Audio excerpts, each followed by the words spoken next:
वज़ीर आज़म इमरान खान और रूसी सदर व्लादिमीर पुतिन के दरमियान अहम मुलाकात, अहम उमूर पर तबादला ख्याल। मुलाकात में तवानाई, इक्तसादी, तजारती शोबों में ताउन पर गुफ्तगू की गई और अफगानिस्तान की सूरत हाल और इस्लामोफोबिया का मौजू भी ज़ेर गौर आया। मुलाकात में दोनों रहनुमाओं ने इलाकाई और बैनुल अक़वामी मसाइल पर भी तबादला ख्याल किया। इससे कबल वज़ीर आज़म इमरान खान ने मॉस्को में जंग अज़ीम दोइम के सिपाहियों की यादगार पर फूल रखे। रूसी फौज का यूक्रेन पर हमला, 1 घंटे में 40 अफराद की हलाकतें, मजीद अमवात का खदशा।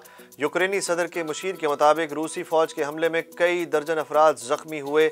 दूसरी जानिब यूक्रेन ने हमले का भरपूर जवाब देने का ऐलान कर दिया। सदर ज़ेलेंस्की ने दावा किया है कि दुश्मन को जंग में शदीद नुकसान उठाना पड़ा। रूसी हमले के जवाब में यूक्रेन ने 50 रूसी फौजियों को मारने और 6 रूसी जंगी तैयारे तबाह करने का भी दावा कर दिया। रूस यूक्रेन तनाज़ा, बरतानिया ने नेटो का हंगामी इजलास तलब कर लिया। बरतानवी वज़ीर आज़म बोरिस जॉनसन ने रूस के यूक्रेन हमले के जवाब में नेटो के सरबराह इजलास का फौरी मुतालबा करते हुए बर्रे आज़म के लिए तबाही करार दे दिया।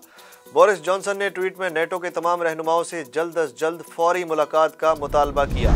रूस यूक्रेन जंग के बायस पाकिस्तान स्टॉक एक्सचेंज शदीद मंदी का शिकार। यूक्रेन पर रूसी हमले की खबरों ने आलमी मईशत के साथ एशियाई स्टॉक एक्सचेंज को भी हिला कर रख दिया। रूस और यूक्रेन के दरमियान कशीदगी में इजाफे पर पाकिस्तान स्टॉक एक्सचेंज में कारोबार का आगाज मनफी अंदाज में हुआ।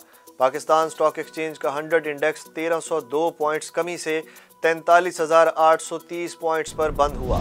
रूस और यूक्रेन के दरमियान जंग, आलमी मंडी में तेल की कीमत $103.78 बढ़ गई। आलमी मार्केटों में तेल की कीमत बढ़ने के असरात पाकिस्तान पर भी पड़ने का खदशा। इंडस्ट्रीज राय के मुताबिक आलमी मंडी में तेल की कीमत 1 मार्च तक $100 पर बरकरार रही तो पाकिस्तान में पेट्रोलियम मसनूआत की कीमत में 7 रुपये फी लीटर तक इजाफे का इम्कान है। रूस की जानिब से यूक्रेन पर हमले का असर आलमी सराफा मार्केट में भी देखने में आया। सोने की फी औंस कीमत $77 बढ़कर $1972 हो गई। सिंध सराफा बाजार ज्वेलर एसोसिएशन के मुताबिक पाकिस्तान में भी फी तोला सोने की कीमत 3400 रुपये बढ़ गई। Army chief general Qamar Javed Bajwa ने कहा है कि पाकिस्तान उज़्बेकिस्तान के साथ दिफाई ताल्लुकात को अहमियत देता है। ISPR के मुताबिक उज़्बेकिस्तान के सफ़ीर ऐबक आरिफ ने army chief general Qamar Javed Bajwa से GHQ में मुलाकात की। मुलाकात में 2 तरफ़ा दिलचस्पी के उमूर और इलाकाई सलामती पर तबादला ख्याल किया गया। उज़्बेक सफ़ीर ने इलाकाई सलामती के लिए पाकिस्तान के किरदार की तारीफ़ की।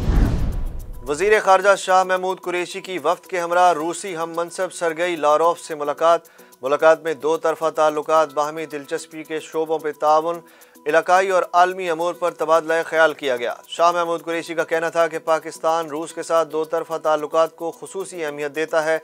पाकिस्तान और रूस के माबैन ताल्लुकात बतदरीज मुस्तहकम हुए हैं। वज़ीर आज़म इमरान खान के हमरा रूस में मौजूद वफाकी वज़ीर फवाद चौधरी ने अपोजिशन की जानिब से की जाने वाली तनकीद पर 2 टोक रद्द अमल दे दिया। वफाकी वज़ीर इत्तलात फवाद चौधरी ने अपने ट्विटर पैगाम में लिखा कि नून लीग, पीपल्स पार्टी और कुछ मीडिया वाले वज़ीर आज़म इमरान खान के रूस के दौरे से ऐसे खौफज़दा हैं किसी ने इनके जिस्म से खून निकाल लिया हो। उन्होंने कहा कि पाकिस्तान का मफाद तहरीक इंसाफ की सुप्रीम पॉलिसी है और रहेगा। नूर मुकद्दम कत्ल केस में मरकजी मुलजिम ज़ाहिर जाफर को सजाए मौत सुना दी गई। वालिदैन बरी।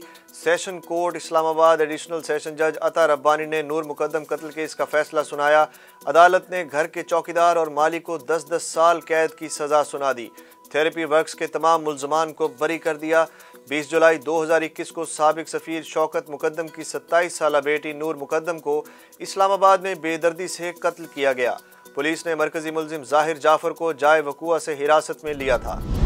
साबिक सदर आसिफ अली जरदारी और अमीर जमात इस्लामी मौलाना सिराजुल हक के दरमियान मुलाकात। आसिफ अली जरदारी ने सिराजुल हक से अदम एतमाद की कामयाबी के लिए हिमायत मांग ली। आसिफ अली जरदारी मौलाना सिराजुल हक से मुलाकात के लिए मंसूरा गए। साबिक सदर आसिफ अली जरदारी ने कहा कि हम शौक से तहरीक अदम एतमाद नहीं ला रहे, हुक्मरानों पर पाकिस्तान को छोड़ दिया तो मुल्क टुकड़े टुकड़े हो जाएगा। साबिक वज़ीर दाखिला और पीपल्स पार्टी के सीनियर रहनुमा रहमान मलिक की नमाज जनाजा अदा कर दी गई। रहमान मलिक की नमाज जनाजा में पीपल्स पार्टी और दीगर सियासी जमातों के रहनुमाओं समेत लोगों की बड़ी तादाद ने शिरकत की। साबिक वज़ीर दाखिला सेनेटर रहमान मलिक गुज़श्ता रोज़ 70 बरस की उम्र में कोरोना वायरस के बायस इंतकाल कर गए थे। کورونا سے مزید 18 افراد جاں بحق، 24 گھنٹوں کے دوران کورونا مثبت کیسز کی شرح 3.4% ریکارڈ، 1455 نئے کیسز بھی رپورٹ۔ پی ایس ایل 7 کے آج پہلے ایلیمینیٹر میچ میں پشاور زلمی اور اسلام آباد یونائیٹڈ میں جوڑ پڑے گا۔ جیتنے والی ٹیم کا لاہور قلندرز سے سامنا ہوگا۔ دفاعی champion Multan Sultans P S L کے فائنل میں پہنچ گیا۔ اسلام آباد یونائیٹڈ کے لیے اچھی خبر، یونائیٹڈ کے کپتان شاداب خان کو مکمل فٹ قرار دے دیا گیا۔ ایلیمینیٹر میچ میں شاداب خان آج قذافی اسٹیڈیم میں پشاور زلمی کے خلاف ٹیم کی قیادت کریں گے۔